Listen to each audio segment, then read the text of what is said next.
Hey, my name is Sarah. I'm 27 years old, and for the last 2 years, I've been working as a content writer in a small but thriving marketing agency in my hometown. It's not the most glamorous job, but it's stable. And after all that's happened over the past few years, stability is something I've come to value. You see, I've always had a knack for writing, but when you're trying to carve out a life after a messy breakup and a series of bad decisions, you tend to go for the path that feels least risky. In high school, I was the girl who always had a book in hand tucked in the corner of the room, a little awkward in social settings, but not entirely invisible. My friends were a small circle, mostly made up of people who understood my love for quiet nights and movies. But there was one friend who always made me feel like I belonged. James and I had been inseparable when we were kids. We were like two halves of the same whole playmates, partners in crime, confidants. We'd spend our summers together, running around the neighborhood, biking to the corner store for snacks, making up ridiculous games, and talking about our hopes and dreams. He was the boy next door, and we did everything together. That is, until the summer when everything changed. His family moved away, and just like that, he was gone from my life. I never really got over it. We kept in touch for a while, emails, the occasional phone call, but eventually the distance grew too wide, and I was left with memories. I never expected to see him again. Life, it seemed, had moved on. I went to college, started my career, and found comfort in the predictable routine of my small world. I settled into the quiet rhythm of life, learning to enjoy it even when it was dull. But that rainy Thursday morning, that day was different. I remember walking into my favorite coffee shop, a cozy little place with mismatched chairs and the smell of fresh espresso in the air. It had become my refuge. It was the one place I could go to clear my head when the stresses of work started to mount. The low hum of conversations, the clink of mugs, and the soft jazz playing in the background were the perfect backdrop for my thoughts. That day, though, my mind was more scattered than usual, racing through deadlines and content strategies. I didn't even notice the door open at first dot, then the bell jingled, and I looked up, expecting to see the usual crowd of regulars, but when my eyes landed on the figure standing by the door, my breath caught in my throat. James. I wasn't sure if I was imagining things. The last time I'd seen him, we were 15, and he had been just a boy with messy hair and a nervous smile. But now, standing in front of me, was a man.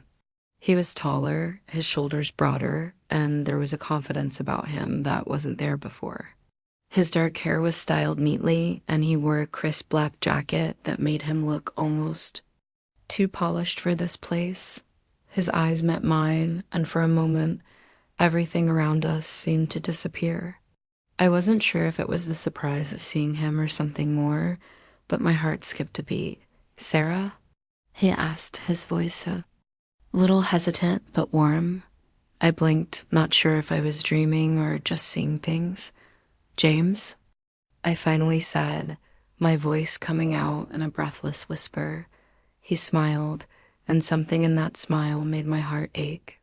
It's been too long, hasn't it? It had been way too long. I hadn't seen him in over a decade, and here he was, standing in front of me like it was no big deal. "I wasn't sure you'd remember me," he continued, his voice laced with the same charm I remembered from our childhood. "You used to be the girl who always had a book in her hand, remember?" I laughed, shaking my head.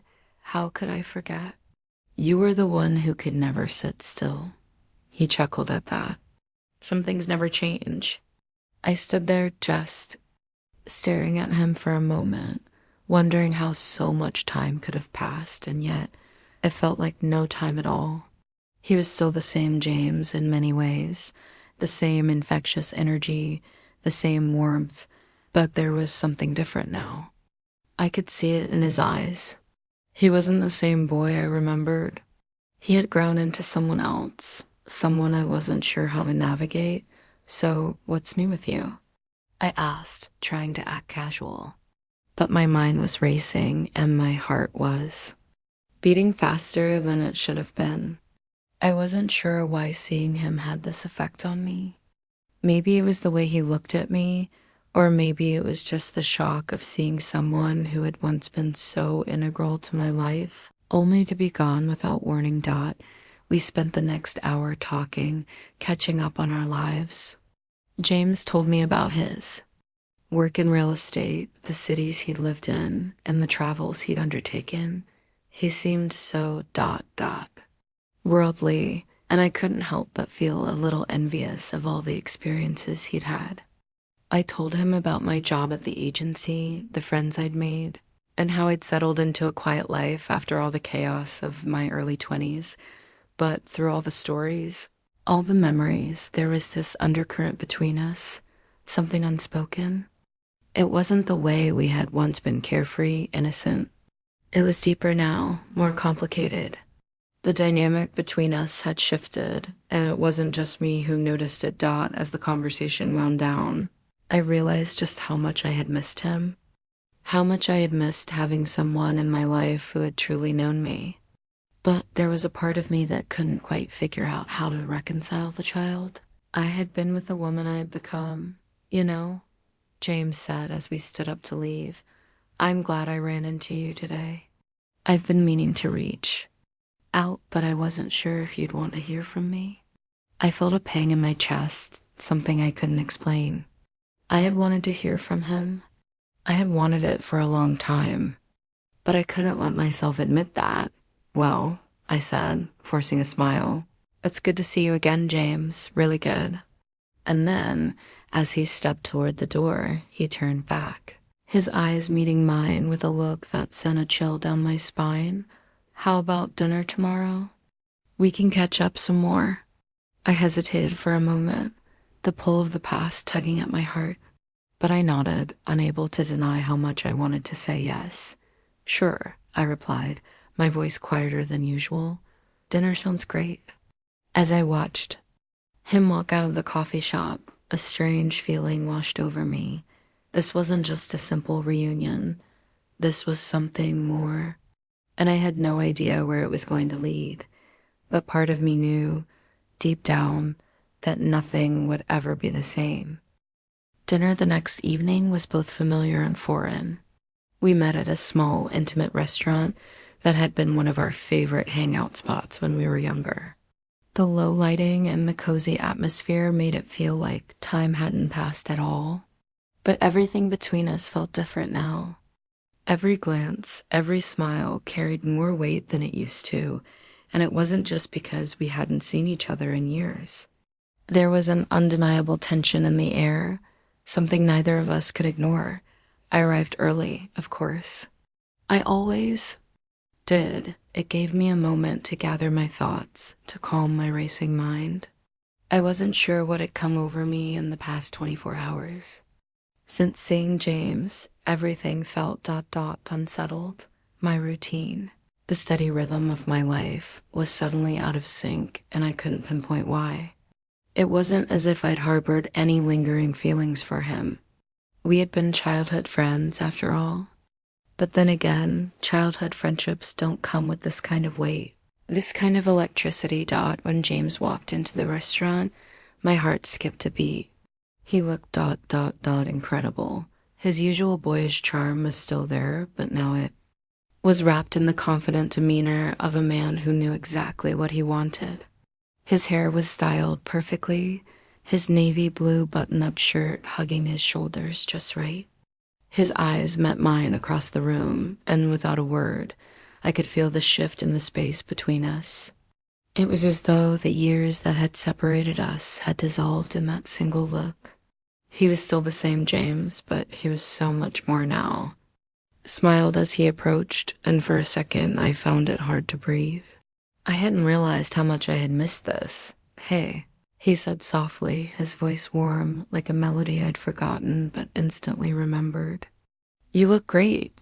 I smiled back, trying to keep things casual, though my heart was racing. Thanks, you too. I couldn't keep the nervousness from my voice, and I immediately cursed myself for it. We were led to our table, a quiet corner, by the window, and as we sat down, I realized how much I had missed the comfort of his presence. Despite everything that had changed, having him there still felt familiar. But underneath that sense of comfort, I felt something else, something new. A deeper awareness of him, of us dot as we perused the menu. We casually chatted about our lives. He told me more about his work in real estate, how he'd built his career from the ground up after college. He spoke with such passion and confidence, and I couldn't help but admire how far he'd come. I shared bits and pieces of my life, to work, friendships, and the quiet routine that had filled my days. I was happy, content even, but there was a part of me that couldn't ignore the annoying emptiness of it all, the monotony, the lack of anything exciting. He seemed to notice. You know, he said, setting his menu down, "You've got that. Look again, like you're thinking about something else." I looked up, startled. "What do you mean?" "Like you're somewhere else, even though you're right here with me?" His eyes held a mixture of understanding and something else, a curiosity that made me feel vulnerable. It was strange how he could still read me so easily, even after all these years. I shifted in my seat, trying to hide the way his words had caught me off guard. "I guess I've just got a lot on my mind." He nodded, a knowing look crossing his face. "I get it. Life has a way of doing that to you, doesn't it?" He paused and then added, "But you don't seem the type to settle for the easy." "Way out," I chuckled nervously, unsure of how to respond. "Maybe not," I said, my voice trailing off. But the truth was, I wasn't sure what I wanted anymore. The steady rhythm of my life had been comforting, but it had also felt like something was missing. And now, sitting across from James, I couldn't help but wonder if he was the missing piece. Or maybe he was the catalyst for me realizing that something was missing. We ordered dinner, and the conversation flowed easily, almost effortlessly, just like it had when we were younger. But there was something deeper now, an undercurrent of something unspoken.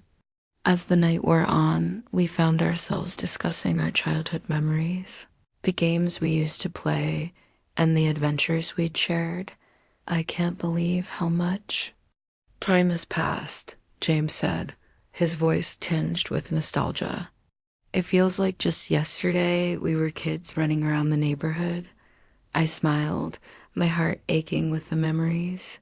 "I know, it doesn't seem possible." But then the tone of the conversation shifted.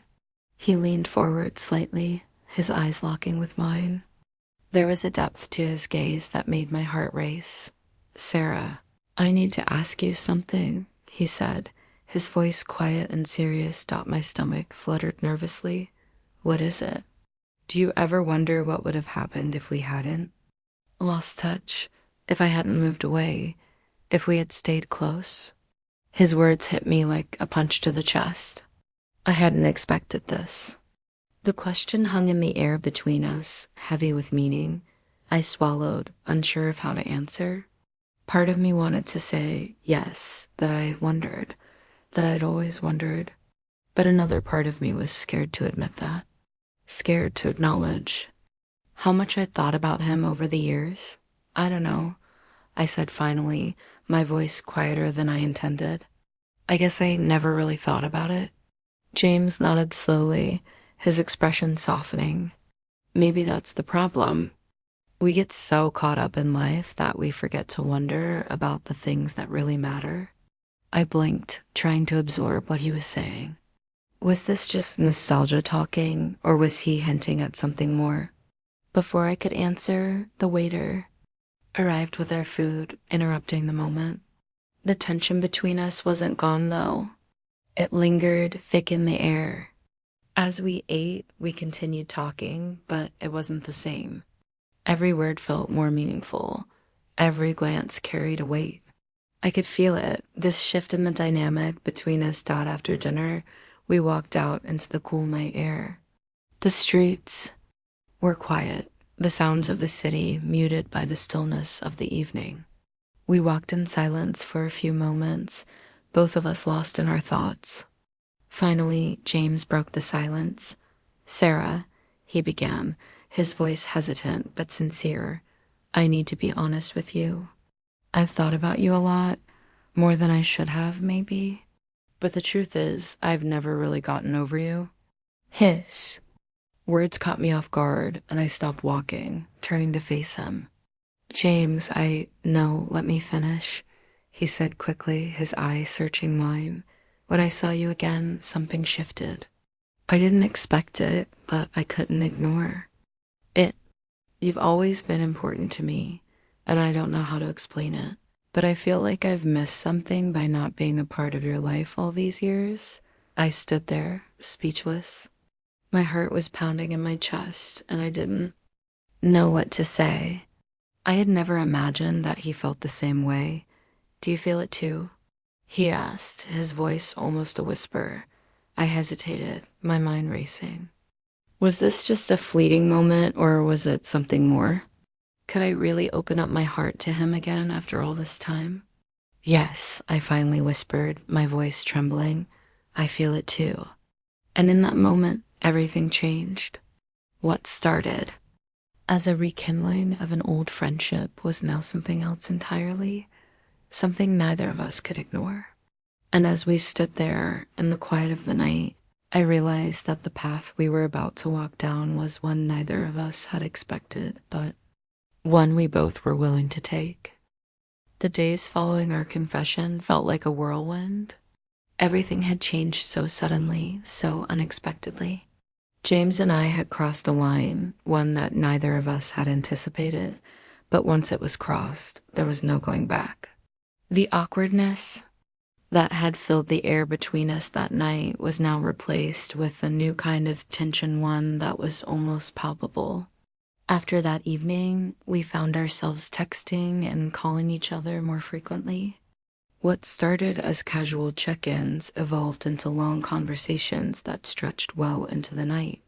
We talked about everything and nothing at the same time, but through it all, there was this undercurrent of quiet, unspoken understanding that something between us had shifted and it wasn't going away. James had made his feelings clear, but I wasn't sure where I stood. I wanted to believe that this was real, that the connection we shared was something worth fighting for.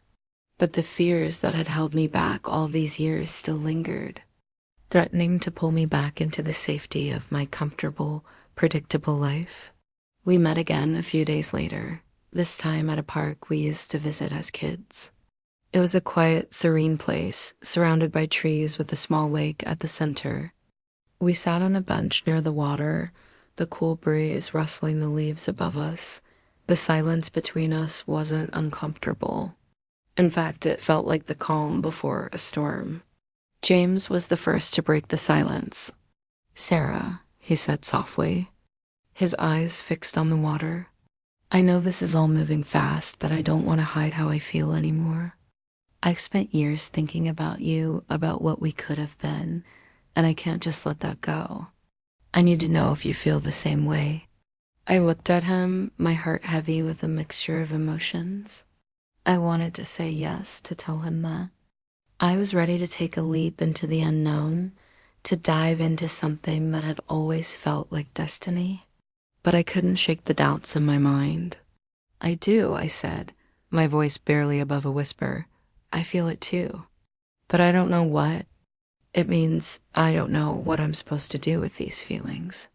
James turned to face me, his expression serious but understanding. "You don't have to know everything right now. We don't have to have all the answers. We just have to be honest with each other. That's all I'm asking." I nodded slowly, taking in his words. He was right. We didn't have to figure everything out in one conversation. But the fear of what might happen if we tried to make this work, the fear of ruining our friendship, was still there. "I'm scared," I admitted, my voice trembling. "I'm scared of what happens if this doesn't work. What happens if we lose what we have?" James reached out, gently taking my hand in his. We'll figure it out, Sarah. We don't have to have it all figured out right now. But I can promise you this, I'm not going anywhere. Not this time. His words comforted me in a way I hadn't expected. I could feel the sincerity in his voice, the depth of his commitment. It was strange to think that the boy I had once known so well could now be someone I was considering a future with. But in that moment, I realized that the past didn't have to define us. We could create something new, something stronger. We spent the rest of the afternoon talking, laughing, and just enjoying each other's company. It felt easy, effortless, and for the first time in weeks, I felt a sense of peace. Maybe this was right. Maybe we were meant to take this chance. But as the sun began to set, casting a golden hue over everything, I knew that we had to make a choice. James was ready. He had already made up his mind. But me, I wasn't so sure. There were still so many questions, so many things I didn't know about him, about us. And yet, deep down, I knew that I couldn't let fear stop me from finding out. That evening, I sat in my apartment, the soft glow of the lamp beside me, illuminating the quiet room. My mind raced as I replayed everything that had happened. I thought about James, about the way he looked at me with such intensity, like he saw something in me that I couldn't even see myself. I thought about the years we had lost, the distance that had grown between us. But most of all, I thought about the possibility of what we could be, what we could have if we took that leap. I had spent so long protecting myself, guarding my heart, but maybe it was time to take a risk. Maybe it was time to let myself feel something real. Just as I was lost in thought, my phone buzzed on the table. It was a text from James. Hey, I know this isn't easy, but I just want you to know I'm here. Whenever you're ready, I'll be here. I stared at the screen, my heart swelling in my chest. I had never felt more certain of anything in my life. James wasn't asking for anything more than honesty. He wasn't asking for perfection. He was asking for a chance. With a deep breath, I typed my reply. I'm ready. The next few weeks were filled with a mix of emotions, excitement, nervousness, and a newfound sense of freedom. James and I took things slow, letting our relationship evolve naturally. We didn't rush into anything, didn't force anything, but every day we found new ways to connect, to understand each other. We spent more time together, shared more of our hopes and dreams, and laughed like we used to when we were kids. And with each passing day, I realized that the connection we had wasn't just a product of nostalgia. It was real. We were real. And it felt like the universe had brought us back together for a reason. We still had our doubts. We still had our fears. But we also had each other, and that was enough to face whatever came our way. Months passed, and eventually, we found ourselves talking about the future. A future that was no longer uncertain, no longer full of what-ifs. It was a future that we were building together, hand in hand. One evening, as we sat on the porch of his apartment, watching the sun dip below the horizon, James turned to me, his eyes soft but filled with determination. Sarah, he said, I know we've been through a lot, and I know we both have our baggage, but I can't imagine my life without you. I want to build a life with you. Will you do that with me? My heart soared as I looked at him. Yes, I whispered. Yes, I will. And just like that, everything fell into place.